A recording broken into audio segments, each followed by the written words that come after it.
গাজর বিক্রি করার পরে হলো আমরা পেঁপে চাল লাগাইছি, গাজর বোনা হয় না এটাই। গাজর না বুনে আমরা হইলো যেমন এই যে আপনার অতি ফার্স্ট হলো ধনিয়া পাতা।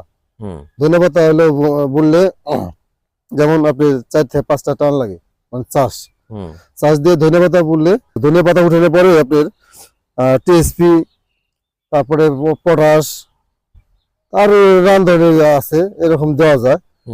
আর যদি আপনি না চান যে না এত খরচ করবো না আমরা, তাহলে পটাশ এবং কি টিএসপি দিলে হয়ে যাবে। ইউরিয়াটা একটু কমাই দিতে হবে যেন গাছটা না বাড়ে। ইউরিয়া যত কম দেওয়া যায়, টিএসপি আর পটাশ দিলে ইনশাল্লাহ তাতেই গাছ ইনশাল্লাহ ভালো থাকে। এই তো। আর জমি চাষ দিতে হয় কয়টা? চাষ আপনি জমি বুঝা যে 4টা 5টা 10টা 8টা এরকম। নতুন যারা কৃষি উদ্যোক্তা তাদের কি বলতেছেন যে পেঁপের মধ্যে কি কোনো সাথী ফসল করা যায়, নাকি আগে ফসল করে তারপরে পেঁপে রোপণ করতে হবে, কোনটা ভালো? পেঁপে